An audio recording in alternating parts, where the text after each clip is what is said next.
Scott Dunlap will be first to play. What's he got, Billy Ray? Well, it is his hybrid 4-wood. Look, it's not his 3-wood. I like coming that straight club. back up the hill. Oh, he catches this one absolutely solid, right at the hole landing. Perfect. Ooh, that's gone just becoming back. Look at this.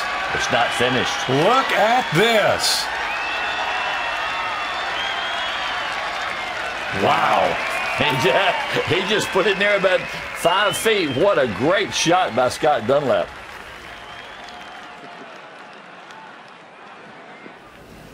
Scott Dunlap just 2 putts away from claiming his first Champions Tour win.